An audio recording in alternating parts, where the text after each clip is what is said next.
Hi అండి, అందరూ ఎలా ఉన్నారు? బాగున్నారా? నేను మీ తెలుగు స్టోరీస్. నా ఛానల్ని కొత్త వాళ్ళు ఎవరైనా చూస్తుంటే తప్పనిసరిగా సబ్స్క్రైబ్ చేసుకోండి. మన వీడియోలు గనక నచ్చినట్లయితే ఒక లైక్ చేయండి. ఇక స్టోరీలోకి వెళ్దాం. ఈరోజు స్టోరీ డెవిల్ బాస్ పార్ట్ 7. పార్టీలో కైలాష్, వెన్నెల ఇద్దరూ చూసుకొని ఒకరినొకరు ఆశ్చర్యపోతారు. కైలాష్ చేతులు చాచి అతను ఆమె వైపు వస్తాడు. వెన్నెల, కైలాష్ ఒకరినొకరు కౌగిలించుకుంటారు. కైలాష్ వెన్నెల భుజంలో పట్టుకొని ఆమె జుట్టును సున్నితంగా నిమురుతూ, ఎలా ఉన్నావు, ఎక్కడికి వెళ్ళావు అని కైలాష్ వెన్నెలని ప్రశ్నిస్తాడు. అప్పుడు వెన్నెల ఏమీ మాట్లాడకుండా అతని భుజంపై తన ముఖాన్ని దాచుకుంది. నీకు తెలుసా, నేను గత 8 నెలలుగా నీకోసం వెతుకుతున్నాను అని అంటాడు కైలాష్. వెన్నెల ఇంకా ఏమీ మాట్లాడటం లేదు. వాళ్ళ ఇద్దరిని చూస్తున్న విక్రాంత్ చేతిలో ఉన్న మందు గ్లాస్ పట్టు బిగించుకపోయింది. అప్పుడు రాజేష్ వెన్నెల దగ్గరికి వస్తాడు. అక్కడ కైలాష్ ఉండటం చూసి అతను కూడా ఆశ్చర్యం మరియు ఆనందంలో కైలాష్ బాగున్నావా అని అడుగుతాడు. కైలాష్ వెన్నెల భుజం పట్టుకొని తనను ఎదురుగా నిలబెడతాడు. వెన్నెల కళ్ళు కన్నీళ్లతో నిండిపోవడమే కాకుండా ఆమె బుగ్గ మొత్తం కన్నీళ్లతో తడిచిపోవటమే కాకుండా తన కళ్ళు ఏడ్చి ఏడ్చి ఎర్రగా బారిపోయాయి. ఇన్ని రోజులుగా వెన్నెల మనసు విరిగిపోయింది. ఇప్పుడు ఆ మనసుకు ఒక స్నేహితుడి నుండి మద్దతు లభించింది. దాని కారణంగా తన బయటకి చెప్పలేని అంత ఆనందంతో ఈ సమయంలో ఏడుస్తుంది. అప్పుడు కైలాష్ అతని భుజం మీదుగా చూపిస్తూ, నువ్వు ఏం చేశావో చూడు, నా భుజం మొత్తం నీ కన్నీళ్లతోటి స్నానం చేపించావు అని సరదాగా అన్నాడు. తన వేసుకున్న ప్యాంటు జోబులోంచి రుమాలు తీసి వెన్నెల ముఖాన్ని ఎంతో ప్రేమతో శుభ్రం చేసి, నేను 9 నెలలుగా నీ గురించి ఆందోళన చెందానని నీకు తెలుసా? ఈరోజు నిన్ను చూడటం నాకు చాలా సంతోషంగా ఉంది అన్నాడు. నాకు కూడా అని చెప్పి వెన్నెల మళ్ళీ కైలాష్ని కౌగిలించుకుంది. కైలాష్ తన చుట్టూ చూస్తున్నాడు. ఆ సమయంలో వారిద్దరూ అక్కడ పార్టీలో అందరి చూపులకు ఆకర్షణీయంగా మారారు. ఇది ఒక సినిమా సన్నివేశం లాంటిది. హీరో హీరోయిన్లు చాలా కాలం తర్వాత కలుసుకున్నట్లుగా ఉంది అన్నట్లుగా అందరూ కూడా వాళ్ళని చూస్తూ ఉన్నారు. కైలాష్ అందరినీ చూసి నవ్వుతూ అన్నాడు, మీరు మీ పార్టీని కొనసాగించండి, పార్టీ ఇక్కడ లేదు, మీ చుట్టూ ఉంది. అందరూ సిగ్గుతో వాళ్ళ నుండి ముఖాలు తిప్పుకుంటారు. కైలాష్ వెన్నెల చేయి పట్టుకొని ఆమెను కుర్చీలో కూర్చోబెట్టి తాను కూడా మరో కుర్చీలో ఆమె పక్కనే కూర్చున్నాడు. ఇలాంటి అవకాశం కోసం చూస్తున్న మాయ అతను తన చేయి పట్టుకొని తనతో మాట్లాడుతున్నాడు అని మాయ విక్రాంత్ ముందు ఉన్న కుర్చీలో కూర్చొని చెప్పింది. వెన్నెల, కైలాష్ వాళ్ళు ఇద్దరూ ఒకరినొకరు ఇంతకుముందే పరిచయం ఉంది అని నాకు తెలియదు. ఇప్పుడు వాళ్ళు ఇంత బాగా మాట్లాడుతున్నారు అని చెప్పి కైలాష్ వైపు నడవటం ప్రారంభించింది. బ్రదర్ కైలాష్ వైపు చూస్తూ మాయ ఇలా అంటుంది. కైలాష్ నవ్వుతూ మాయను కౌగిలించుకొని, ఎలా ఉన్నావు చోటీ అని ముద్దుగా అన్నాడు. నాకు ఏమైంది, మీ అంత అందం లేకపోయినా ఎంతో కొంత మా ఆడవాళ్ళకి కూడా అందం ఉందిలే అని నవ్వుతూ సమాధానం చెప్పింది. కైలాష్ కూడా అబ్బా ఆపు మాయ అని అన్నాడు. నీకు వెన్నెల తెలుసని నాకు తెలియదు అంటుంది. అప్పుడు కైలాష్ సంతోషించి వెన్నెల చేతిని పట్టుకొని తనని కుర్చీలోకి లేపి, గత 8 నెలలుగా నేను వెతుకుతున్న వెన్నెల తానే అని అన్నాడు. మాయ ఆశ్చర్యంగా, ఏంటి మీ స్నేహితుడు మీకోసం గత 6 నెలలుగా ఇంటి నుండి దూరంగా ఉన్నారా అని అంటుంది. కైలాష్ నవ్వుతూ లేచి నిలబడి వెన్నెల భుజంపై చేయి వేస్తాడు. విక్రాంత్ వెన్నెలానే చూస్తూనే ఉన్నాడు. వెన్నెల భుజం మరియు కైలాష్ చేయి విక్రాంత్ గుండెపై పాముల యుద్ధం జరుగుతున్నట్లుగా అతని గుండెల్లో అనిపిస్తుంది.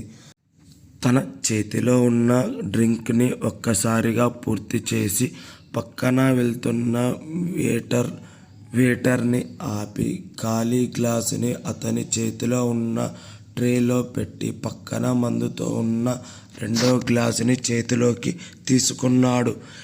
ఇన్ని రోజులు నువ్వు ఎక్కడ ఉన్నావు? నీ కోసం చాలా వెతికాను. ఒక్క ఫోన్ కాల్ కూడా లేదు, ఒక్క మెసేజ్ కూడా లేదు అని కైలాష్ అంటున్నాడు.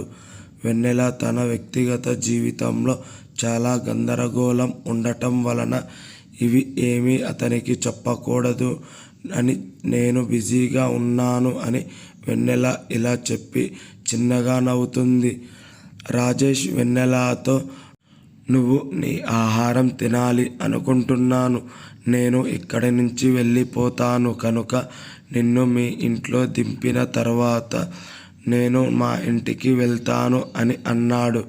వెన్నెల రాజేష్ని చూసి ఒక చిరునవ్వుతో తల ఊపింది. అప్పుడు కైలాష్ నేను తనకి ఏదైనా తినిపించి తిరిగి తెస్తాను అని చెప్తాడు. కైలాష్ మరియు వెన్నెల డైనింగ్ టేబుల్ వద్ద కూర్చొని వారి ప్లేట్లలో ఉన్న ఆహారం తింటూ ఒకరితో ఒకరు మాట్లాడుకుంటున్నారు. వారి ఇద్దరి మధ్య ఉన్న చనువు మరియు వాళ్ళ ఇద్దరు మాట్లాడుకునే సంభాషణ తీరు చూస్తే వారిద్దరూ చాలా మంచి స్నేహితులు అనే స్పష్టం అర్థమవుతుంది. భోజనం ముగించిన తర్వాత కైలాష్ వెన్నెల రాజేష్ దగ్గరికి తిరిగి వస్తారు. వెన్నెల రాజేష్తో ఇంటికి వెళ్ళిపోతుంది. అయితే విక్రాంత్ కళ్ళు ఒక్కసారి కూడా వెన్నెలని వదిలి వెళ్ళలేదు. మాయ అతని పక్కనే ఉన్నప్పటికీ తనకి తను లేనట్లు ఉంది. తాను ఇలా అజ్ఞానంగా మారడం చూసి మాయ లోపల అసూయతో రగిలిపోతుంది. వెన్నెల అక్కడి నుండి వెళ్ళిపోయిన తర్వాత విక్రాంత్ తండ్రి రేవంత్ గారు విక్రాంత్ దగ్గరికి వెళ్ళి, నీకు బాగా లేదని అనుకుంటున్నాను. ఈరోజు నిన్ను నా అపార్ట్మెంట్లో ఉంచుతాను అని అంటాడు. సరే, నువ్వు రెస్ట్ తీసుకో, మిగతావన్నీ ఇక్కడే ఉన్నాయి, మేము చూసుకుంటాము అని రేవంత్ చెప్పి అతని భుజం తడతాడు. అక్కడ రాజేష్ వెన్నెలని ఆమె ఇంట్లో దింపి తన ఇంటికి వెళ్తుండగా తన కారులో వెనక బ్రేస్లెట్ కనిపించింది. అది సీట్లపైనే ఉంది. రాజేష్ దాన్ని జోబులో పెట్టుకొని ఉదయం తనకి ఇవ్వాలి అని ఆలోచిస్తూ ఇంటికి వెళ్తాడు. వెన్నెల తన రూమ్కి వెళ్ళినాక స్నానం చేయటానికి అని బాత్రూమ్ లోపలికి వెళ్తుంది. ఈ రోజంతా జరిగిన సంఘటనలను గుర్తు చేసుకుంది. క్రమంగా విక్రాంత్ తనని ఏ విధంగా ఇబ్బంది పెట్టాడు, అతన్ని పట్ల కోపం పెరుగుతూ వచ్చింది. విక్రాంత్ను ఎలా వదిలించుకోవాలో ఆమెకు అర్థం కాలేదు. మరియు ఆమె అక్కడి నుండి తన తల్లిదండ్రుల వద్దకు వెళ్ళాలని అనుకుంటుంది. వెన్నెల విక్రాంత్కి ఏమీ చెప్పకుండా కూడా వెళ్ళిపోవచ్చు. కానీ విక్రాంత్ ఆమె కోసం వేచి ఉండాల్సిన అవసరం లేదు. తను తిరిగి అక్కడికి వెళ్ళినా సరే అతను వెంటనే ఆమెను కనుక్కుంటాడు. ఎందుకంటే ఆమె జాబ్లో జాయిన్ అయ్యే ముందు ఆమె పూర్తి అడ్రస్ మరియు ఆమెకు సంబంధించిన అన్ని వివరాలు కంపెనీకి ఇచ్చిన రెజ్యూమ్లో ఉంటాయి. తన తల్లిదండ్రులు తన శాశ్వత చిరునామాగా ఇచ్చింది. వెన్నెల స్నానం నుండి బయటకు వచ్చి ఆమె జుట్టు తుడుచుకుంటూ లైట్ ఆపివేయడానికి చేయి చాపుతుంది. ఎవరో ఆమె ఇంటి తలుపు తడతారు. ఈ సమయంలో నా కోసం ఎవరు వచ్చి ఉంటారు అని తన మనసులో ఇలా ఆలోచిస్తూ వెన్నెల తలుపు దగ్గరికి వచ్చి మరియు తలుపు తెరిచి వెంటనే వెన్నెల ఆశ్చర్యంతో తన కళ్ళు పెద్దగా తెరిచి తలుపు బయట ఉన్న వ్యక్తిని అలానే చూస్తూ నిలబడిపోయింది. ఆ సమయంలో విక్రాంత్ తన ఇంటి బయట నిలబడి ఉన్నాడు. వెన్నెలకి అసలు ఏం చెయ్యాలో అర్థం కాక కాళ్ళు చేతులు వణుకుతూ ఉన్నాయి. సార్, మీరు ఏంటి ఈ సమయంలో ఇక్కడ అని వెన్నెల అడుగుతూ ఉంది. విక్రాంత్ తాగి ఉన్నాడు. మందు బాటిల్ని చేతిలో పట్టుకొని వీపుపై వేసుకున్న కోటును వెన్నెలకి ఇచ్చి, నాకు కొంచెం నిమ్మరసం తీసుకురా, నాకు తీవ్రమైన తలనొప్పిగా ఉంది అన్నాడు. వెన్నెల అతనిని లోపలికి రాకుండా ఆపడానికి తన చేయి చాపింది. విక్రాంత్ ఆమె చేతులను విదిలించి లోపలికి వచ్చి రాగానే తలుపును తన కాళ్ళతో తన్ని కొట్టాడు. ఇదంతా చూసిన వెన్నెల, సార్, అసలు మీకు నా ఇంటి అడ్రస్ మీకు ఎవరు చెప్పారు అని అడుగుతుంది. విక్రాంత్, వెన్నెల, నువ్వు గత కొన్ని సంవత్సరాలుగా నాతో పని చేస్తున్నావు కదా, నాకు ఏం తెలుసో ఏం తెలియదో నీకు అర్థం కాలేదా అని క్రూరమైన నవ్వుతో సమాధానం ఇచ్చాడు. ఈ తెలివి తక్కువ ప్రశ్నకు వెన్నెల తనను తాను శపించుకోవడం ప్రారంభించింది. మీరు ఇక్కడ నుంచి వెళ్ళాలి సార్ అని వెన్నెల అంటుంది. నేను ఏం చేయాలో నాకు నువ్వు చెప్పాల్సిన అవసరం లేదు. నాకు తెలుసు మీ అభిప్రాయం, ఆలోచనలు, సలహాలు నేను మిమ్మల్ని అడగలేదు. నాకు అవసరం లేదు. ప్రస్తుతం నాకు ఒక గ్లాస్ నిమ్మరసం మాత్రమే కావాలి అని విక్రాంత్ అంటాడు. వెన్నెలకి ఏం చేయాలో అర్థం కాక తాను ఎంతగానో భయపడుతుంది. ఈ సమయంలో ఈ విధంగా విక్రాంత్ రావడం వల్ల నాకు ఏమైనా ఇబ్బంది వస్తుంది అని అనుకుంటుంది. అతనికి త్వరగా కావలసినది ఇచ్చి పంపించాలి అని వెన్నెల వంటగదిలోకి వెళ్ళి ఒక గ్లాసు నిమ్మరసం తయారు చేసింది. ఆమె నిమ్మరసం తీసుకొని వచ్చి దానిని విక్రాంత్కి ఇస్తుంది. విక్రాంత్ నిమ్మరసం తాగి గ్లాసును టేబుల్ మీద ఉంచి వెన్నెల చేయి పట్టుకొని తన వైపు లాక్కున్నాడు. ఆమె చేతులు కదలకుండా పట్టుకున్నాడు. వెన్నెల, సార్, ఏం చేస్తున్నారు? మీకు కావలసిన నిమ్మరసం నేను ఇచ్చాను కదా అని ప్రశ్నిస్తుంది. అతను వెన్నెల చేతులను సోఫాకు నొక్కి పట్టుకొని వెన్నెలపై ఆధిపత్యం చెలాయించాడు. రాజేష్తో ఈ నవ్వుతున్న మాటలు, డ్యాన్స్ చేయటం మరియు కైలాష్ కౌగిలించుకోవడం, నేను ఇవన్నీ సహిస్తానని నువ్వు అనుకుంటున్నావా అంటాడు. వెన్నెల, ఇదంతా నన్ను అడగటానికి నువ్వు ఎవరు? నువ్వు నా యజమానివి మాత్రమే. నేను ఆఫీస్కి వచ్చి నీకు కావలసిన వర్క్ చేసి ఇవ్వటం అంతవరకు మాత్రమే మీకు నా మీద అధికారం ఉంటుంది సార్. అంతేకాని నా పర్సనల్ జీవితం గురించి మీకు ఎటువంటి అధికారం ఉండదు అని వెన్నెల ఘాటుగా చెబుతూనే వెన్నెల విక్రాంత్ని ఆమె నుండి దూరం చేయటానికి తన సాయశక్తులా ప్రయత్నిస్తుంది. కానీ ఆమెకు సాధ్యం కాలేదు. ఇప్పటి వరకు సోఫాలో కూర్చున్న విక్రాంత్ ఇప్పుడు పైకి లేచి వెన్నెలని సోఫా పైకి తోసి ఆమె పైకి వచ్చి, నువ్వు నన్ను మోసం చేస్తున్నావు అని అంటాడు. ఆ మాటలు వినగానే గట్టిగా నవ్వుతూ చేతులు ముఖంపై పెట్టుకొని కాసేపు నవ్వుకొని వెన్నెల ఇలా అంటుంది, సార్, నేను నిన్ను ప్రేమించడం లేదు, మీరు నన్ను ప్రేమించడం లేదు. మరి ఇందులో మోసం ఎక్కడ ఉంది? నేను నిన్ను కొన్నాను, నేను మాత్రమే నిన్ను తాకగలను అంటాడు విక్రాంత్. వెన్నెల, ఛీ, నీకు అసలు మానవత్వమే లేదు. నీ దగ్గర పనిచేసే ఉద్యోగికి సమస్య వస్తే సహాయం చేయకుండా తనని నీ కామ కోరికలను తీర్చడానికి కావాలి. కానీ నీ కింద పనిచేసే ఉద్యోగి ఎలాంటిది, తనకి ఎటువంటి సమస్య వచ్చింది అని అర్థం చేసుకోకుండా ఉంటావు. నేను నీ దగ్గర కొన్ని సంవత్సరాలుగా పనిచేస్తున్నాను.